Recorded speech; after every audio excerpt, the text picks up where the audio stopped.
Welcome to Emily St. John Mandel's Station 11, which is the final novel for our class, exploring fiction by and frequently about women in the apocalyptic or dystopian world. This is, I wanted to end with this one because I think it's a little bit of an atypical apocalypse story, if you will. It is a dystopia of sorts, certainly, but more because of what we're dealing with in terms of a chaotic world as opposed to a despotic one. But it is an atypical apocalypse story in several respects. First of all, it's a rather rare for a work in this genre to be so highly critically acclaimed. I hope you're as impressed with it as I am in many respects. I don't think it's a perfect novel, but in many ways it's very thoughtful, very provocative in some ways. If you give it a chance and you listen carefully to what she has to say, the characters are rich, the plot is complex, the depth of thought in terms of thematic and technical sorts of elements in it are quite good. So it's no wonder that it was a finalist for the National Book Award. National Book Award is something that's given out in several different categories every year for books that are published in the United States. Now, Mandel is a Canadian author, but she was the work is published in the United States, and she has been writing for some time. I think she has a theater background as well. I believe I remember that.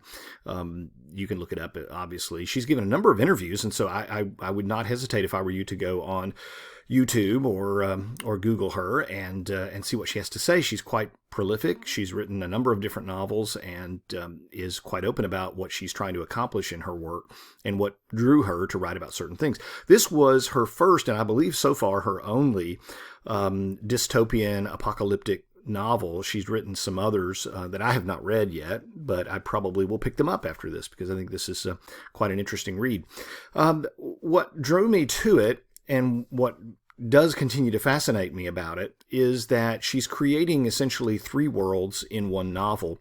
There's the world of the past, and it begins, of course, with Arthur Leander's untimely demise on the stage and all of that happened pre-collapse. Then there's the world after the collapse. And most people are quite able to recognize the difference between 1 and 2, and we have this before and after. And everything I've read about the novel keeps focusing on the world of before and after. But I think a lot of people overlook the fact that we have a third world here that she's offering, and that is the imaginary world of Dr. Eleven. Now people say, well, that's not a third world. Yes, it is. It's a world of the imagination.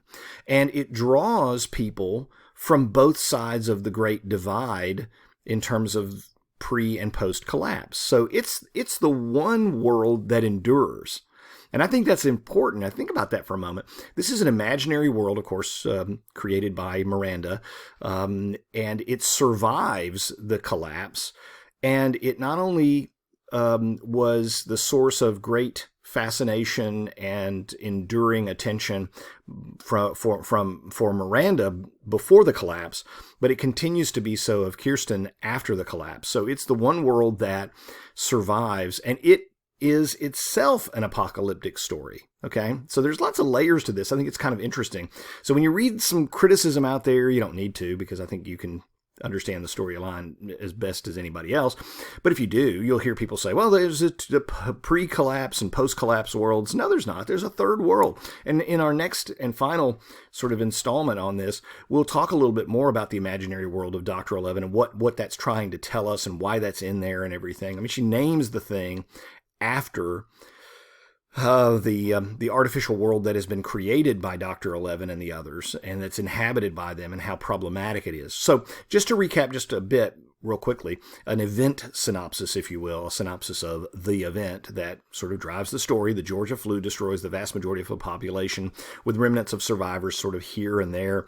And the account toggles back and forth between the pre-collapse world, and roughly 15 to 20 years after the collapse. Sometimes it gives you some things that happened immediately after the collapse early on in the novel. But for the most part, in the early half of the novel, and that's all I'm dealing with today, is about 15 to 20 years after the collapse for the most part. The previous civilization is a distant memory or a mystery for most people. You have some older people who have very vivid memories naturally. Finn, for example, at the gas station, older people who've survived who can remember everything. Dieter was older than Kirsten when the collapse took place, and he remembers more. But you mostly have a lot of young people who have very dim memories of the past and some vague childhood recollections. And the troupe, the symphony, travels through a series of small towns or outposts in a quest to understand the past and connect with what's not their primary.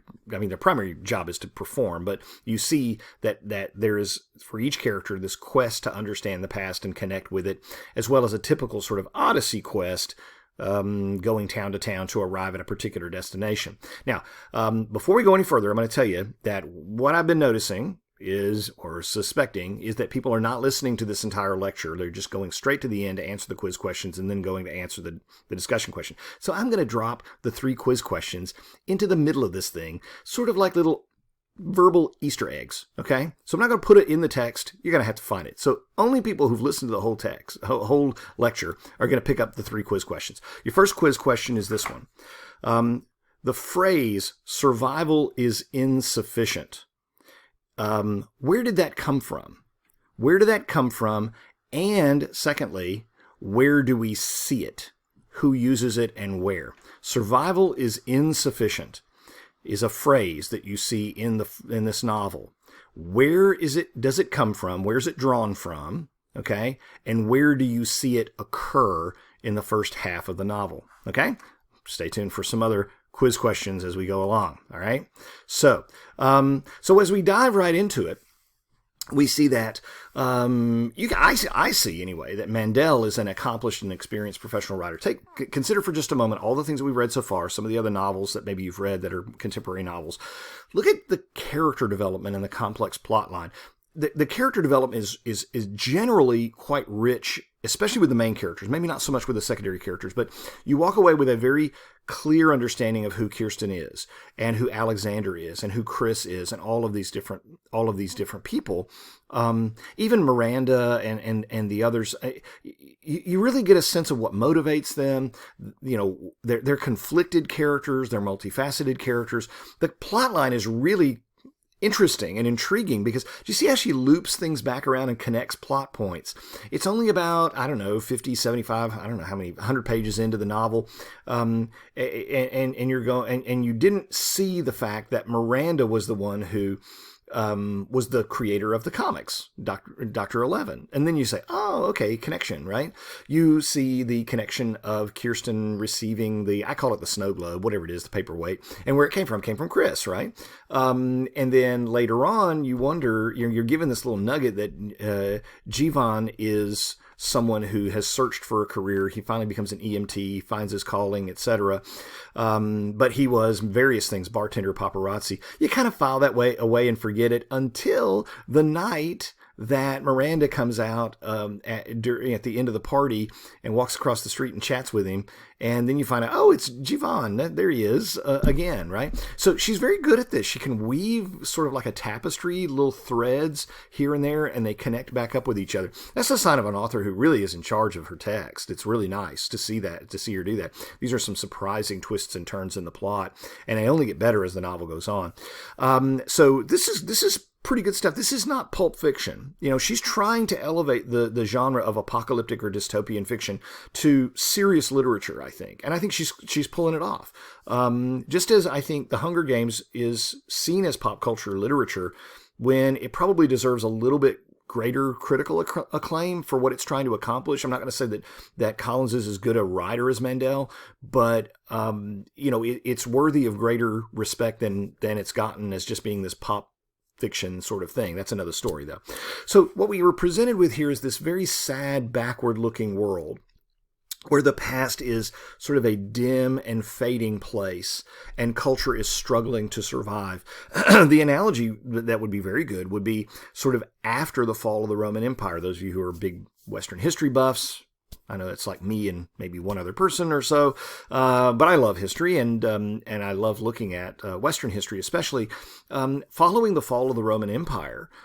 When Rome essentially disintegrated as a governing body throughout Europe, and what you had was various tribes and sort of a decentralization of governing authority and a breakdown of law and order for quite some time. What you also saw, of course, they call it the Dark Ages for a reason. What you also saw was that people 100, 200, 400 years after the fall of Rome had no idea how to do the kinds of things their predecessors, Romans, did. I'll give you an example. Romans built fantastic buildings and domed structures like the Pantheon in Rome. It was, after the fall of Rome, it was 1,000 years until someone during the Renaissance, Brunelleschi, was able to rediscover how to make a dome without it falling in, how to make a domed structure without it falling down and falling in. They had lost that technology, you see. They had lost arts and letters. Literacy declined rapidly, and all of that was lost technology that had to be rediscovered. Hence the term Renaissance, which means rebirth, meaning the rediscovery of knowledge, of letters, of art, of culture that had been lost with the fall of the Roman Empire. It took a millennium almost to regain all of that. And so that's the kind of world we're seeing, only it's not in our past, it's in our future, allegedly, according to this.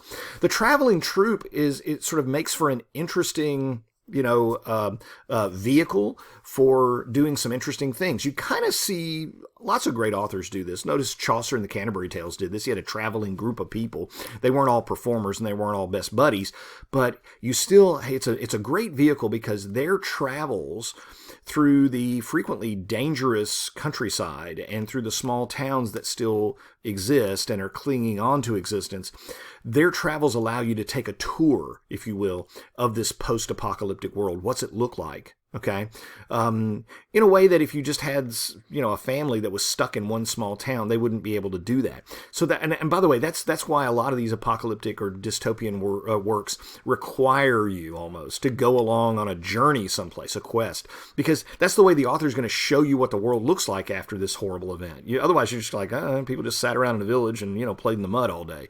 That's not interesting. We want to see what the world's like. Well, you're not. I mean, if it's post-apocalyptic, you're either going to have something like state-controlled media where you don't have the ability to take a look at everything in an objective and truthful fashion, as many dystopian novels do, or, there's a complete collapse of technology, so there's no internet or television or radio or telephones or anything like that. So you've got to travel, right? You got to travel. Now, we'll hit this more with the next lecture, which will be our last one for the semester.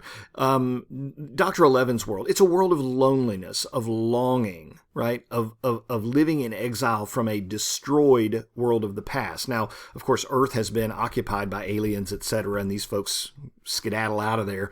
But for all intents and purposes, human beings have been made slaves in that world, and that's the world of the past. Notice, if you will, that the post-collapse and pre-collapse worlds are contrasted as well. We'll talk about that in just a second. But you have a post-alien invasion and pre-alien invasion world with Dr. Eleven. Bear that in mind. It's important. But what I think distinguishes this work is that the novel is not so much event-based, but people-based. I mean, in a lot of this type of fiction, you see a ton of attention focused, for example, in MacDonald's text, you see a ton of attention focused on, how the collapse happens and the immediacy. Oh my gosh, there's a virus and we've got to run. We've got to grab groceries and everything. Sound familiar?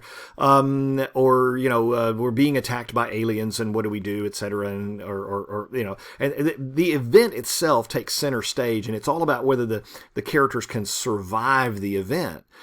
In this case, the event is in the past. It's 20 years behind us.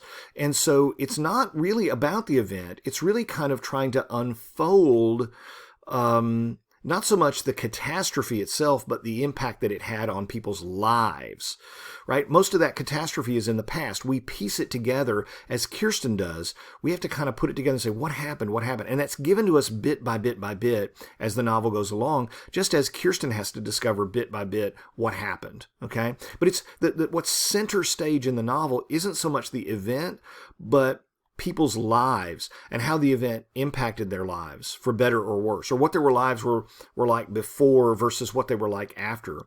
It's about human adaptation and making meaning from our lives. How many of these people are struggling with their lives and what it means, and survival pre-collapse meant something different from what it means post-collapse, but it's still both sets of people on each side of that big event are dealing with what it means to survive and to really live life and to get by. Second quiz question for you, right? Going to drop this nugget right in here. Why does the little 12-year-old Eleanor stow away with the symphony when they leave Deborah by the water, the town Deborah by the water, and they flee?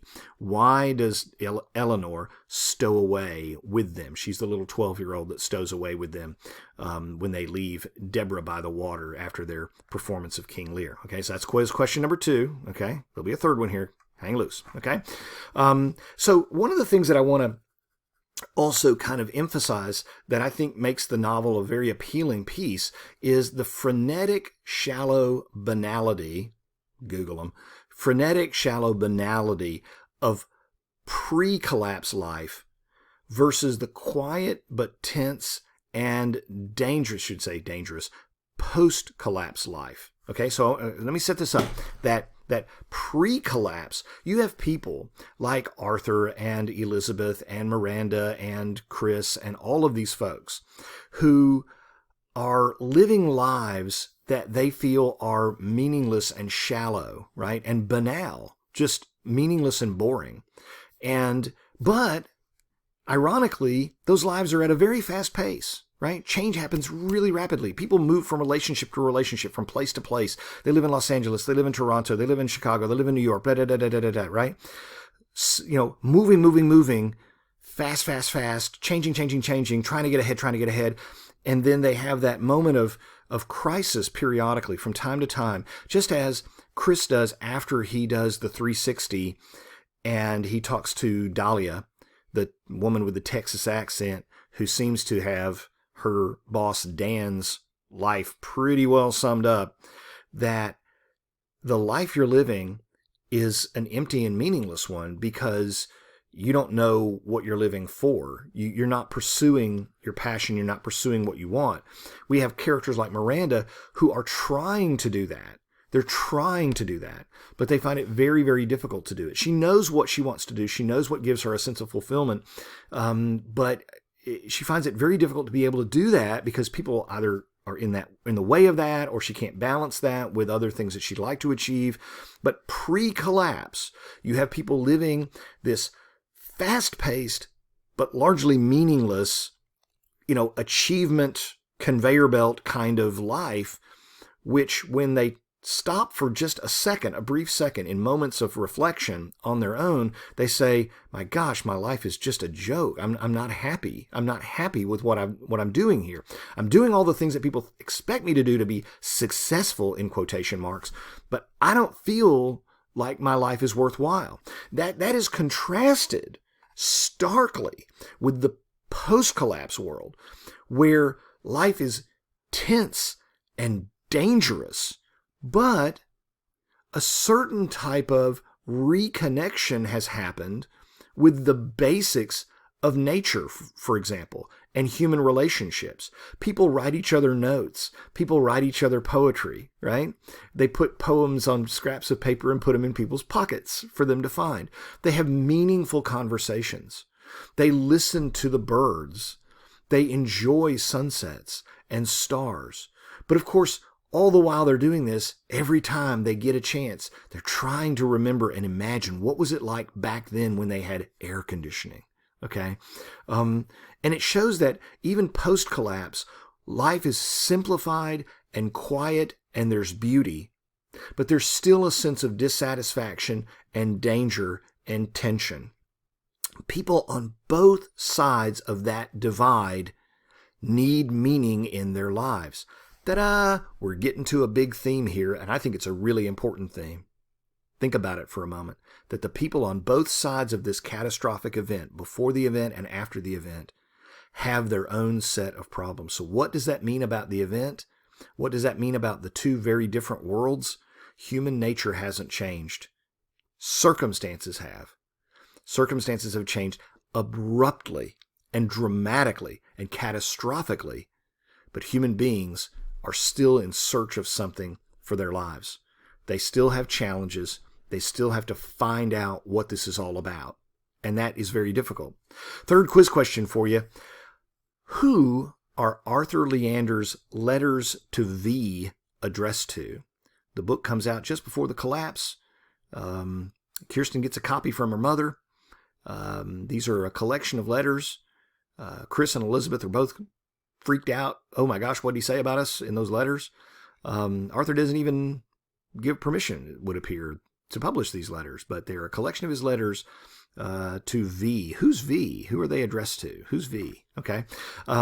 So one of the things I want you to, is kind of a thought question I want to kind of end on here, is what are some of the novel's central symbols? You'll see several throughout the novel. What do they mean? Why are they used or offered up to us? Okay, because people don't just sprinkle symbols throughout the novel in order to entertain people.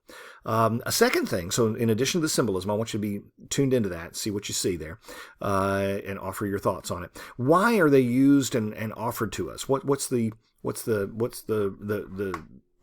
strategy here, if you want to use the word strategy, that the author is employing? But a second thing that you want to look at is, from time to time, she gives us these wonderful, marvelous, reflective lines. Take a look at the one over on the right-hand side, which is taken from the novel. Of course, she was thinking about the way she'd always taken for granted that the world had certain people in it, either central to her days or unseen and infrequently thought of. How often, how without any one of these people, the world is a subtly but unmistakably altered place, the dial turned just 1 or 2 degrees, right? There are wonderful lines like that are reflective, that make you think. Don't skim over those. That's why you've paid the price of admission for this novel. Okay, those are the nuggets that you really do want to pay attention to. Highlight them, underline them. Ask yourself, what do those mean? What is the author trying to communicate to us through these characters' thoughts and reflections? Because this is ultimately a novel, I think, about our lives. Right? The event is a catalyst for things, no doubt about it. But it really is about how people respond, adapt, deal with this kind of thing. Okay? So, our quiz and discussion. Well, you got all the quiz questions. Sorry. Responses for both are due by 9 a.m. Friday. I'm sorry, I'm a little bit late on this. 9 a.m. Friday the 17th. Please get your quiz answers to me. Did you miss them? Go back. And your discussion prompt, there'll just be one prompt posted on Canvas. And I'll leave you with this. HBO is going to make a 10-part miniseries based on the novel. These are 2 of the actors there. There's the girl that plays Kristen. I think her last name is Davis. And the fellow on the right, his name is Himmel, and I forgot his last name. Anyway, I think he plays Saeed. I think, maybe. We'll see. Maybe August. I don't know, because I haven't heard anything about it. They started production of it on October 19th, so perhaps the particular coronavirus we're dealing with has delayed that. But on HBO, maybe into this year, maybe the beginning of next, we'll see what we see. Maybe they'll do it justice. All right, so by Friday morning, 9 a.m., quiz responses, discussion post, if you would. See you soon.